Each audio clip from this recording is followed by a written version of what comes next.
Parece un evento perdido ya en las páginas de los libros de historia, pero la llegada de los europeos a América, en octubre de 1492, es un evento que no solo cambió el rumbo del mundo en ese momento, sino que sus ecos resuenan en la actualidad. En muchas ocasiones, y desde todas las perspectivas, se han narrado las violentas batallas entre indígenas y europeos, las expediciones y el asombro mutuo que sentían los pueblos que se encontraron en América. Quizás una de las descripciones más famosas es la de Francisco Cervantes de Salazar, cronista español que se trasladó a Nueva España, como entonces era conocido México, y que en varios capítulos narró la vida en el territorio que hasta ahora empezaban a explorar los conquistadores. En algunos pasajes describió la belleza de los pájaros, los árboles y los ríos, pero no todas las impresiones de Cervantes y el grueso de españoles en México fueron de este calibre. Las tradiciones de los pueblos indígenas chocaban no solo con el modo de vida europeo, sino especialmente con la religión católica.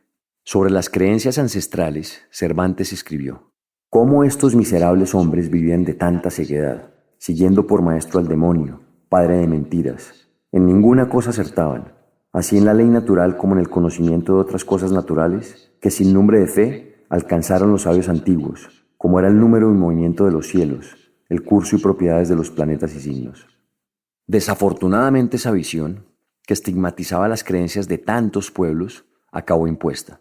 A sangre y fuego se borraron las identidades que durante siglos construyeron indígenas, y el resultado no solo fue la pérdida de su territorio, sino de parte de su alma. Sin embargo, desde entonces y hasta nuestros días, hay quienes tratan de rescatar esa memoria ancestral para vivir en armonía con el pasado, el presente y el futuro. Yo creo que sí se puede, tener respeto para las comunidades. Y las comunidades, yo hasta donde veo, he leído, han luchado mucho y siempre están buscando este respeto. Patricia Palma, a quien acabamos de escuchar, es psicóloga y desde muy joven se ha interesado en las costumbres de los pueblos prehispánicos. Entender la forma en la que vivían, partiendo de los detalles más pequeños, le ha permitido entender mejor cómo era la vida antes de la conquista y la colonia, pero también cómo ha cambiado durante los siglos posteriores. La historia de Patricia, o Patti como la llaman, es la del regreso a la identidad que muchos aseguran que se perdió tras la conquista. Yo aprendí a vivir de una manera más sencilla. Yo quise vivir como de esta manera más indígena y cuidando los recursos y siendo menos consumista, pero a partir de este enfoque más cultural y más de mi propia identidad. Este retorno a las raíces eclipsadas durante siglos es también una forma de reconstruir la memoria colectiva para encontrar alternativas que nos ayuden a mejorar nuestra relación con el planeta y todas sus formas de vida. Mi nombre es Nicolás Ibargüen, soy periodista, ambientalista y amante de la naturaleza, pero sobre todo soy alguien que está convencido de que debemos cambiar la relación que tenemos con la Tierra. Bienvenidos a Elemental, un podcast sobre el único planeta con vida del que tenemos noticia, nuestra relación con él y sus demás especies.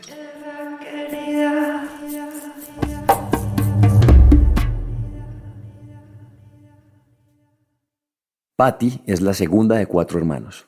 Nació en la ciudad de Puebla y su infancia estuvo llena de momentos hermosos. Quizás los más vivos son los primeros encuentros que tuvo con la naturaleza. Mi papá pues jugó un papel muy importante porque desde pequeñitos nos llevaba al mar, nos metía hacia las profundidades en una llanta de coche y después pues ya nos llevaba nadando, ¿no?, a las profundidades y era pues mucho miedo, mucha emoción y era pues también compartíamos este espíritu con él. La vida está hecha de pequeños instantes, algunos de ellos fugaces en la memoria, pero poderosos para el espíritu. Es por eso que Patti trae a la memoria las caminatas por la orilla de la playa, lanzando piedras y jugando con la arena con su papá. No lo vives como una lección, sino lo vives como la vida, ¿no? Como jugar, como disfrutar. Él le gustaba que tuviéramos experiencias fuertes, que las sufriéramos un poquito. Entonces a veces no nos llevaba agua, no nos llevaba comida y pues era caminar fuerte al subir la montaña, pero te llenabas de naturaleza, te llenabas de la montaña. Es común entre quienes han nacido, crecido y vivido toda su existencia en las grandes ciudades tener aversión o prevención ante la naturaleza, en parte por los peligros que allí habitan, pero también por la idea de que en lo salvaje no hay progreso, que la verdadera civilización está lejos del mundo natural. Pero de la mano de su papá, Esa idea nunca se arraigó en Patti. Yo tenía esa confianza en él porque era un hombre fuerte, sabía que no me iba a pasar nada y nunca tuve miedo de la naturaleza. Entonces, a pesar de yo ser niña, yo quería ser fuerte como los hombres, ¿no? Creo que eso me ayudó mucho a ser después un poco como feminista, ¿no? Sin embargo, en otros espacios no solo no era común fomentar el amor y el respeto por la naturaleza, sino que poco se ahondaba en las raíces de identidad. En México existen 23.2 millones de personas que se autoidentifican como indígenas, lo que equivale al 19.4% de la población total de ese rango de edad, según datos oficiales. Pero a pesar de la abrumadora cantidad de personas que pertenecen a poblaciones nativas, no siempre se resalta el legado indígena como un elemento de valor, y así lo vivió Patti. Íbamos a un colegio que era el colegio alemán de aquí de la ciudad de Puebla, el Humboldt, y también en el colegio como que estimulaban mucho la cuestión de la ciencia, y eso pues a mí también me agradaba mucho todo lo que tenía que ver con la ciencia, pero algo que pues no se fomentaba en nosotros era como el amor a tu raíz, ¿no? Al ser indígena. Desafortunadamente esto es mucho más común de lo que se cree. Una de las heridas coloniales que compartimos en el continente es la negación de los orígenes prehispánicos. Los colonizadores impusieron una serie de prohibiciones que ahogaron la rica y ancestral cultura de los pueblos indígenas. Las lenguas nativas, portadoras de historias y sabiduría, fueron suprimidas y reemplazadas por la imposición del idioma de los invasores. Las tradiciones, llenas de simbolismo y arraigadas en la conexión con la tierra, fueron tildadas de supersticiones paganas y condenadas al ostracismo. Danzas ceremoniales, plantas medicinales, rituales sagrados y expresiones artísticas también acabaron reprimidas y calificadas como prácticas salvajes. El amanecer de la colonización dejó cicatrices profundas en las comunidades indígenas. Donde una vez florecieron culturas milenarias, se extendió un velo de pobreza y miseria. Las voces ancestrales se desvanecieron, ahogadas por el peso de la opresión y el despojo. En el esfuerzo de Patti por encontrar más espacios donde conectar mejor con la naturaleza, se chocó de frente con esta realidad. Me movía mucho ver a los niños pobres pidiendo para su pan en las calles y tal vez yo iba al cine con mis amigas y un niño se acercaba para pedirnos un peso y era algo que a mí me generaba un choque muy fuerte. Entonces tuve la oportunidad de entrar a Hogares Providencia como voluntaria. Hogares Providencia es una organización fundada por el Orden de los Escolapios, un grupo de sacerdotes que se dedica al trabajo con niños desamparados. Era una experiencia muy fuerte porque nos tocaba ver que los niños se drogaran.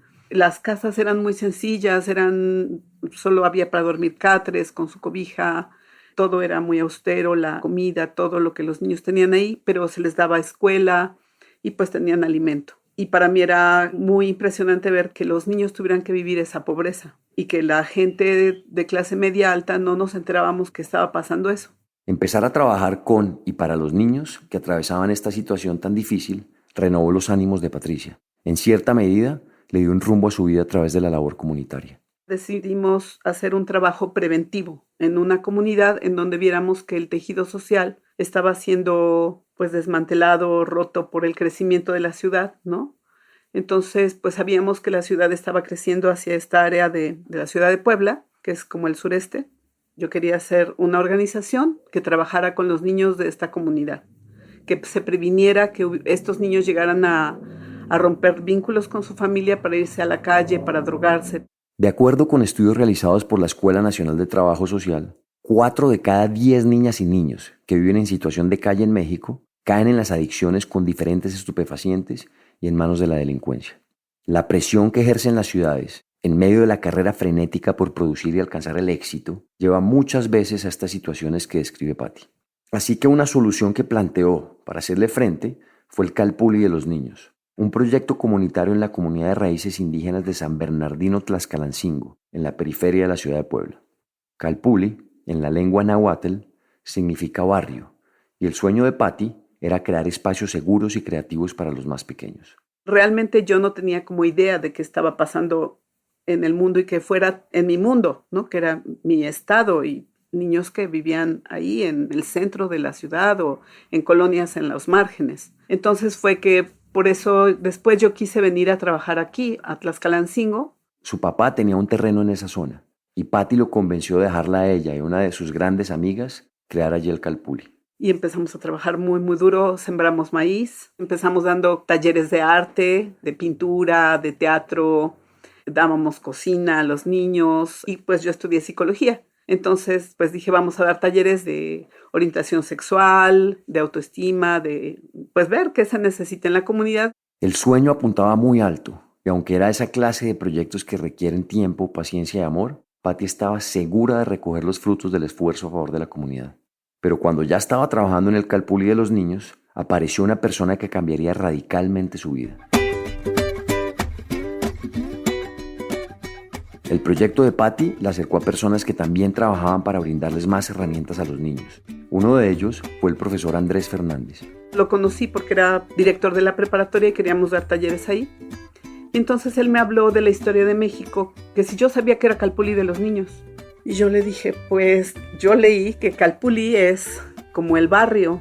Y él me dijo, pues sí, eso es lo que dice en el diccionario. Pero ¿realmente sabes qué era el Calpulli? Existía un significado profundo en el nombre del proyecto que hasta ese momento Patty desconocía, pero que el profesor le ayudó a comprender. Y ya me explicó que Calpulli significa conjunto disperso de casas y que era la unidad de organización social de la época prehispánica.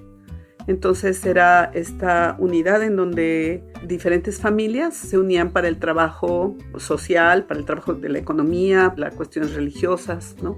Era una unidad social y pues me llamó mucho la atención. Estas estructuras representaban el tejido que sostenía la vida cotidiana y el equilibrio de estas civilizaciones. En su seno se cultivaban valores de reciprocidad, solidaridad y cooperación donde el bienestar general prevalecía sobre el individualismo o el interés particular.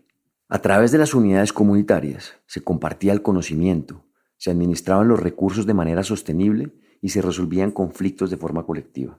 A Patty le quedó sonando tanto esa nueva perspectiva que despertó su curiosidad no solo sobre los Calpulli, sino sobre esos detalles de la vida de las sociedades indígenas que se había ido olvidando. Entonces me dijo, si quieres yo te doy clases.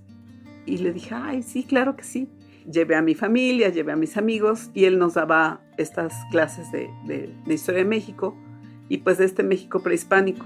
Su familia, que hasta el momento miraba desde la distancia su trabajo con los niños, empezó a interesarse cada vez más en el trasfondo ancestral de esa labor y de la mano del profesor Fernández hicieron un hallazgo clave. Resulta que mis abuelos son tlaxcaltecas, indígenas tlaxcaltecas, y la gente que fundó este pueblo es gente de Tlaxcala. Y yo no sabía. Hasta entonces me enteré de todo esto. Puede sonar como un dato menor, pero ese descubrimiento, que tenía un peso histórico notable, le dio un vuelco a la vida de Patty. A pesar de los siglos de opresión y vergüenza de sus propios orígenes, muchas comunidades guardan en sus corazones la esperanza del renacimiento, del reencuentro con sus raíces y de la reconstrucción de un mundo que honre la sabiduría de sus antepasados. Todo mundo trató de esconder su indigenidad, ¿no? Todos querían parecer blancos y casarse con más blancos para que cada vez desapareciera el color. Pero pues mis hermanos todos blancos y yo morena, ¿no? Entonces para mí fue como ver la luz, una luz que estaba ahí siempre, pero que yo no había querido ver. Y entonces me entendí indígena. Y para mí eso fue muy importante. Reconocerse indígena, con la enorme carga cultural, tangible y simbólica que eso implica, fue un parteaguas para Patty. Afortunadamente pudo compartirlo con su familia, quienes también estuvieron profundamente conmovidos por el hallazgo. Como que todos estábamos en esa misma dinámica, entonces fue muy bonito porque todos como que empezamos a sentir eso mismo. Y a mi papá muchísimo, ¿no? A mi papá le pegó muy, muy duro. Era muy fuerte, pero muy sensible, ¿no? Entonces, se le escurrían de repente las lágrimas. Era muy padre saber esto y yo recordaba a mi abuelita de trenzas, de guaraches. Pues empezamos a conocer a la gente, sabemos cómo es su cosmovisión, empezamos a entender la cosmovisión del pueblo, porque yo no la entendía, tenía como muchas reservas, ¿no? Ponía como muchas barreras. Pero entonces entiendo su amor al maíz, ¿no? Por ejemplo, una vez cuando sembramos el maíz y lo teníamos ya desgranado en un cuarto, los niños estaban brincando en el maíz desgranado porque pues era un juego para ellos y yo lo permití. Y llegó una abuelita y me puso una regañada porque el maíz es sagrado y no podían los niños estar brincando en el maíz. Y entonces, pues me regañó muy feo. Otra vez también jugábamos con agua con los niños y también llegó una mamá y me dijo, es que el agua no se juega, el agua es vida, el agua es sagrada, no se puede jugar con el agua. Y así como la tierra, ¿no? Este respeto cuando íbamos a sembrar apoyando a algún campesino. No fue difícil aprender a decir una más que alimento, el maíz fue un tesoro dorado, el pilar de las civilizaciones prehispánicas. En las milpas, los campos donde cultivaban, el maíz era un acto de comunión con la tierra, un símbolo de fertilidad y abundancia, un recordatorio constante de que la semilla más diminuta puede surgir la grandeza. Lamentablemente, estos saberes no lograron pasar entre generaciones. Las manos sabias que tejían historias, que conocían los secretos de la medicina natural, cantos sagrados, alimentos y leyendas, se han ido extinguiendo lentamente. Y eso fue lo que motivó a Patti no solo a seguir su trabajo para mejorar las condiciones de muchos niños en San Bernardino, Tlaxcalancingo, sino a buscar la forma de reconectarse con esos saberes. Desde la psicología, creo que sí se pueden tejer mucho estos vínculos padres-hijos y que los hijos puedan revalorar como muchas de los saberes de los padres y que también los padres sepan comunicar estos saberes, porque eso es algo que no pasa. Al contrario, o sea, esta carrera por querer ser menos indígena, pues está en todo. Entonces, el querer plantear que esto es como una buena alternativa de vida para el planeta y para nuestro pueblo y para todo, fue muy difícil. Ha sido muy difícil. El regreso a las raíces, a la cosmovisión de los pueblos indígenas, puede ser más fácil decirlo que hacerlo. Pero Patti tenía claro que un camino para lograrlo era trabajar en proyectos sostenibles que les ayudaran a los niños y a ella misma a reconectarse con el planeta. Algo que hicimos aquí en Calpulli para la sustentabilidad fue hacer un invernadero muy grande. Empezamos a sembrar y como yo soy psicóloga, pues no sabía cómo. Entonces sembré tomates y me dijeron que crecían como pequeños arbustos de unos 60 centímetros y adentro del invernadero crecían como de 2 metros y se caían las plantas. Y pues no necesitábamos mano especializada.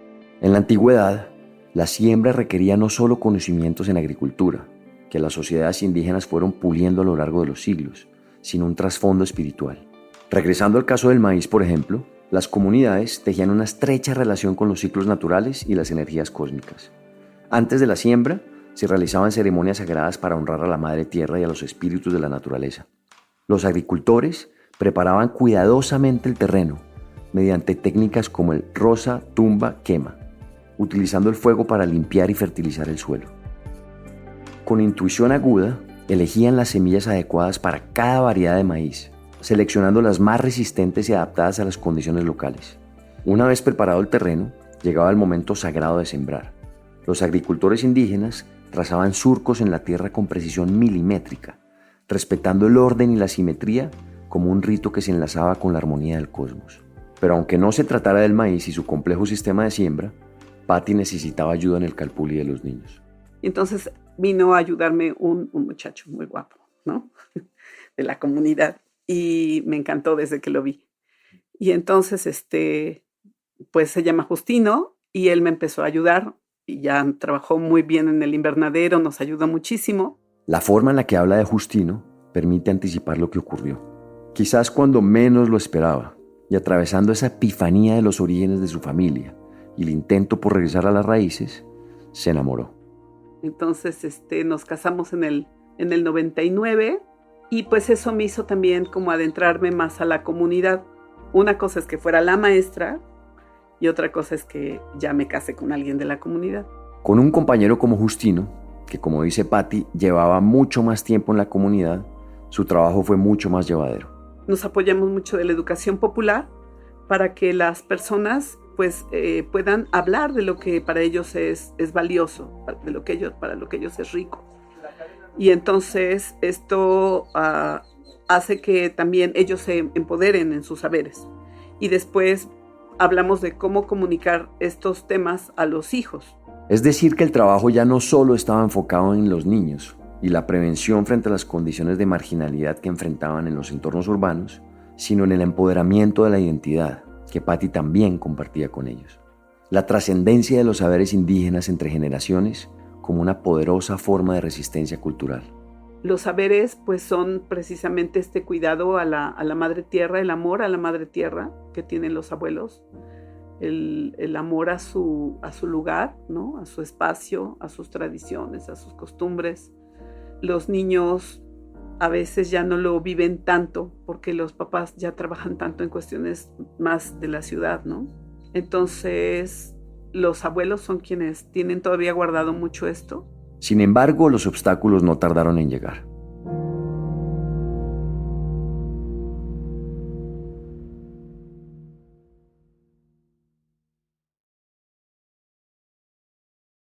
Si sacar adelante un invernadero con todas las complicaciones técnicas había sido una tarea complicada, lo fue todavía más la socialización de algunas prácticas potencialmente sostenibles que pertenecían a la tradición indígena. Los baños secos fueron un fiasco, la gente no quiere un baño seco, ¿no? No, todavía no están listos para eso. Pero pues hemos trabajado también estos temas de la construcción con tierra, con la comunidad. Sí les gusta, pero no quieren volver a ella. Además de los baños secos, las culturas prehispánicas emplearon un método de construcción a base de tierra.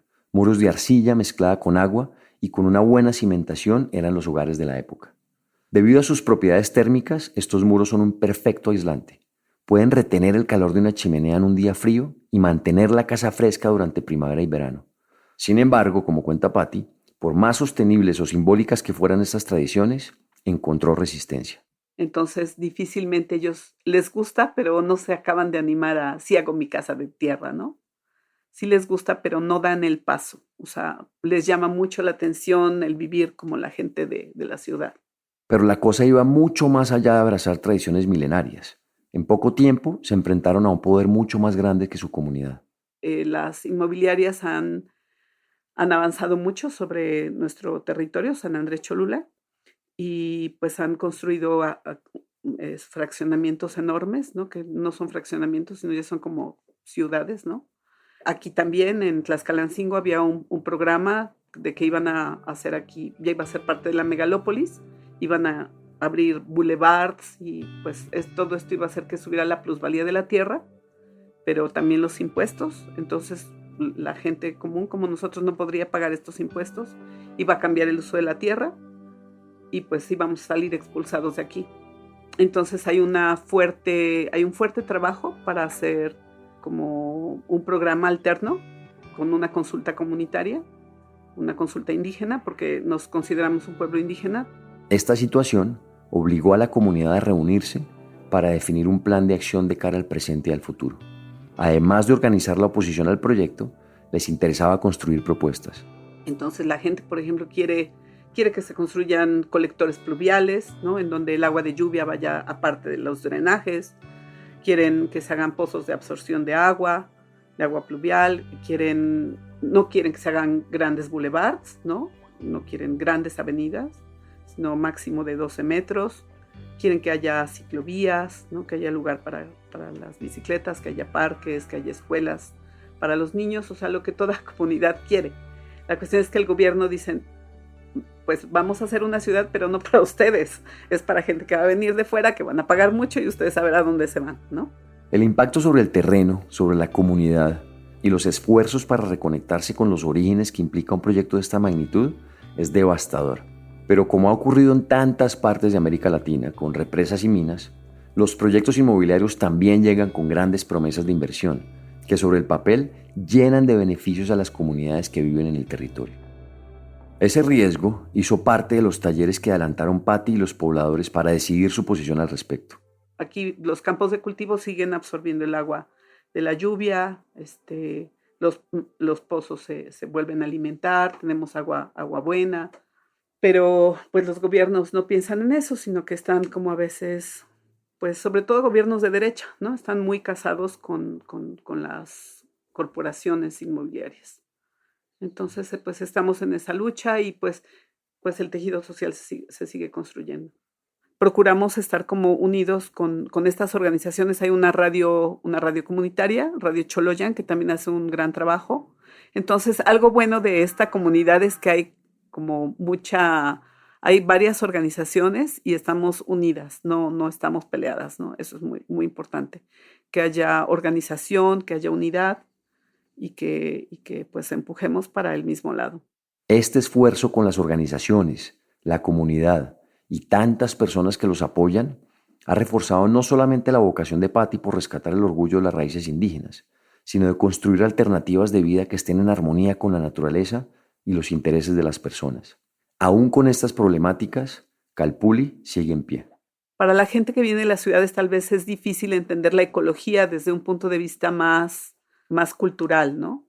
Tal vez como que se les hace raro, pero para la gente que tiene esta identidad es mucho más simple. O sea, para lo del programa de desarrollo lo vimos. Era natural que la gente dijera, tenemos que cuidar el agua. O sea, era muy natural. O tenemos que dejar tierras de cultivo para que el agua siga llegando al subsuelo. O sea, son cosas que las tienen muy, muy naturales, ¿no? Y a veces en la ciudad les cuesta, por ejemplo, yo a los jóvenes querer dejar su forma de vida, ¿no? Ya muy cómoda y de ir al súper y comprar y esta forma de consumir les cuesta más, ¿no? Calpulli, que nació con la misión de prevenir que niños rompieran su tejido familiar mediante talleres de pintura o teatro, terminó como un espacio donde el contacto con la naturaleza se volvió primordial. Para los niños es muy importante sembrar, para los niños es muy importante cuidar. A los niños les digo, vamos a cuidar las florecitas, vamos a cuidar los animales, no los vamos a atacar, ¿no? Vamos a respetar la vida, o cuando sembramos, tienen que cuidar su plantita para que crezca y los niños son muy cuidadosos de todo esto. Son muy, o sea, de verdad, si el sistema educativo fuera otro planeta sería. Porque los niños harían, o sea, ya creciendo con estas formas de vivir y de ver la vida, pues sería otro mundo. Por eso soy tan optimista, porque yo creo que sí se puede, ¿no? Si nos unimos y si la gente tiene esta visión desde donde sea, desde donde le haya tocado vivir, darle esta fuerza a la vida.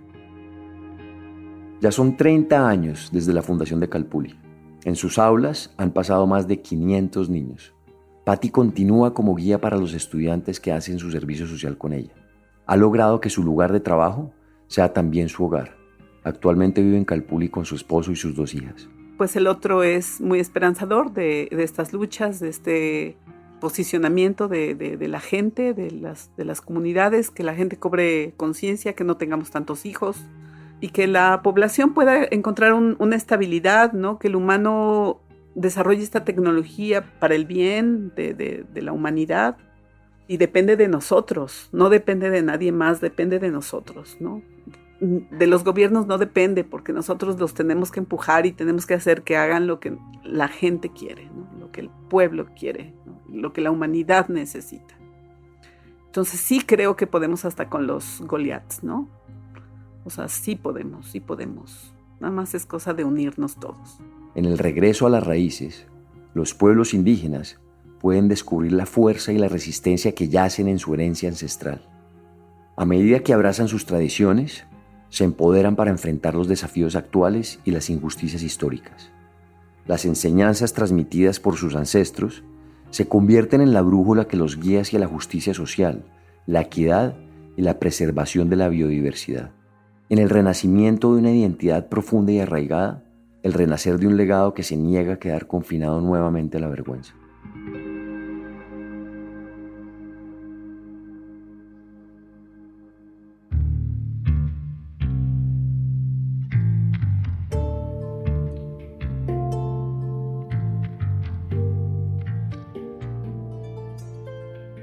Este episodio es una coproducción del equipo de la no ficción de Exile Content Studios y de Nicolás Ibargüen.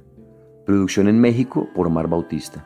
El guión fue escrito por Juan Camilo Hernández Meléndez y editado por Miguel Reyes y Omar Bautista.